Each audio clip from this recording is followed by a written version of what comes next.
ನೇರ ಪ್ರಸಾರದ ದೃಶ್ಯಗಳನ್ನು ಈಗ ನೋಡ್ತಾ ಇದ್ದೀರಾ. ಬಸವರಾಜ ಹೊರಟ್ಟಿ ಸಭಾಪತಿ, ವಿಧಾನ ಪರಿಷತ್ನ ಸಭಾಪತಿಯವರು ತಮ್ಮ ಕಚೇರಿಗೆ ಬಂದಿದ್ದಾರೆ. ಇಬ್ಬರು ವಿಧಾನ ಪರಿಷತ್ ಸದಸ್ಯರು ರಾಜೀನಾಮೆ ಕೊಡ್ತೀವಿ ಅಂತ ಅವರ ಬಳಿ ಮನವಿಯನ್ನ ಮಾಡಿಕೊಂಡು ಸಮಯವನ್ನು ಪಡೆದುಕೊಂಡಿದ್ರು. ಈಗ ಅವರು ಕಚೇರಿಗೆ ಬಂದಿದ್ದಾರೆ.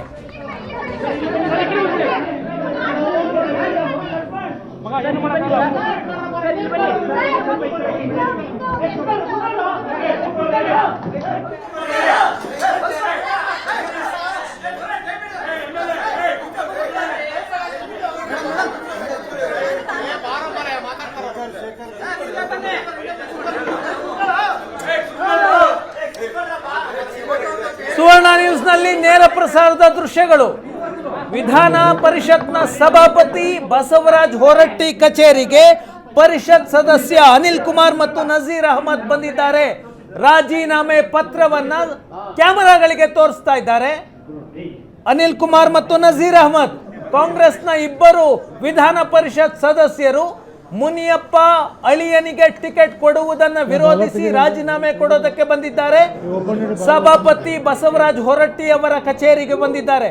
ನೇರ ಪ್ರಸಾರದ ದೃಶ್ಯಗಳು, ಏಷ್ಯಾನೆಟ್ ಸುವರ್ಣ ನ್ಯೂಸ್ನ ಎಕ್ಸ್ಕ್ಲೂಸಿವ್ ದೃಶ್ಯಗಳನ್ನ ನೀವೀಗ ನೋಡ್ತಾ ಇದ್ದೀರಾ. ಕೋಲಾರ ಟಿಕೆಟ್ ವಿಷಯವಾಗಿ ನಡೆದಂತಹ ದೊಡ್ಡ ಹೈಡ್ರಾಮಾ ಬಹುತೇಕ ಕ್ಲೈಮ್ಯಾಕ್ಸ್ ಹಂತಕ್ಕೆ ಬಂದಿದೆ.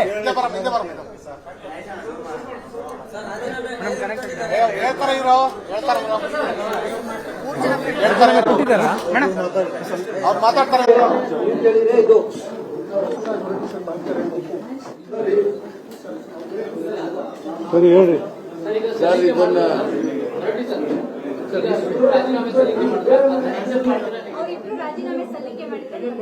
ರಾಜೀನಾಮೆ ಪತ್ರವನ್ನ ಹಿಡಿದು ಅನಿಲ್ ಕುಮಾರ್ ಮತ್ತು ನಜೀರ್ ಅಹಮದ್ ವಿಧಾನ ಪರಿಷತ್ನ ಸಭಾಪತಿ ಬಸವರಾಜ್ ಹೊರಟ್ಟಿ ಅವರ ಕಚೇರಿಗೆ ಬಂದಿದ್ದಾರೆ. ಹೊರಟ್ಟಿಗೆ ರಾಜೀನಾಮೆ ಸಲ್ಲಿಸ್ತೀವಿ ಅಂತ ಸಮಯವನ್ನು ಕೇಳಿದ್ರು. ಹೊರಟ್ಟಿಯವರ ಕಚೇರಿಯಲ್ಲಿ ಈಗ ಇಬ್ಬರು ವಿಧಾನ ಪರಿಷತ್ ಸದಸ್ಯರಿದ್ದಾರೆ. ನೇರ ಪ್ರಸಾರದ ದೃಶ್ಯಗಳನ್ನ ನೀವೀಗ ನೋಡ್ತಾ ಇದ್ದೀರಾ. ಸ್ವಾಭಿಮಾನದ ಪ್ರಶ್ನೆ. ಮಾತಾಡ್ರಿ. ನಾವು ನಮ್ಮ ಪಾರ್ಟಿ ವರಿಷ್ಠರಿಗೆ ನಾವೆಲ್ಲ ಸೇರಿ ಕೋಲಾರ ಪಾರ್ಲಿಮೆಂಟ್ ಕ್ಷೇತ್ರದಿಂದ ಎಲ್ಲ 5 ಜನ MLAs ಮತ್ತು ಡೆಪ್ಯೂಟೆಡ್ ಕ್ಯಾಂಡಿಡೇಟ್ಸ್, 2 ಜನ MLCs,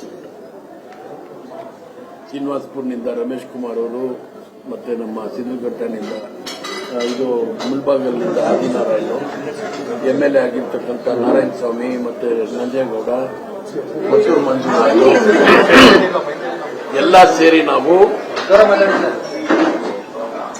ಕೋಲಾರಲ್ಲಿ ಒಂದು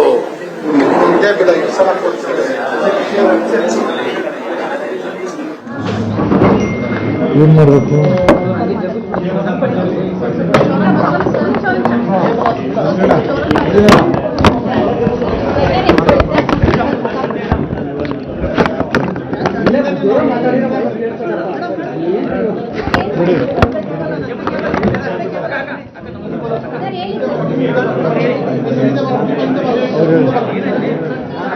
ಇಬ್ಬರು MLCಗಳು ರಾಜೀನಾಮೆಯನ್ನ ಕೊಟ್ಟಿದ್ದಾರೆ.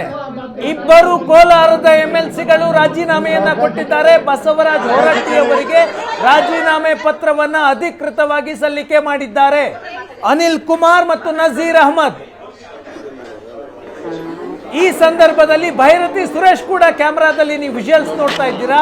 ಅವರು ಬಸವರಾಜ್ ಹೊರಟ್ಟಿಗೆ ಕೊನೆ ಹಂತದ ಪ್ರಯತ್ನವನ್ನ ಮಾಡ್ತಾ ಇದ್ದಾರೆ. ರಾಜೀನಾಮೆ ಪತ್ರವನ್ನ ಅಕ್ಸೆಪ್ಟ್ ಮಾಡಬೇಡಿ, ಸ್ವೀಕರಿಸಬೇಡಿ ಅನ್ನುವ ಮನವಿಯನ್ನ ಮಾಡ್ತಾ ಇದ್ದಾರೆ.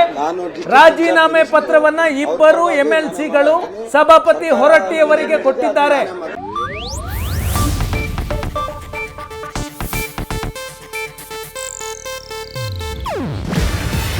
ಇದು ಏಷ್ಯಾನೆಟ್ ನ್ಯೂಸ್ ನೆಟ್ವರ್ಕ್ ಪ್ರಸ್ತುತಿ. ನೀವು ನೋಡ್ತಿದ್ದೀರಾ ಏಷ್ಯಾನೆಟ್ ಸುವರ್ಣ ನ್ಯೂಸ್.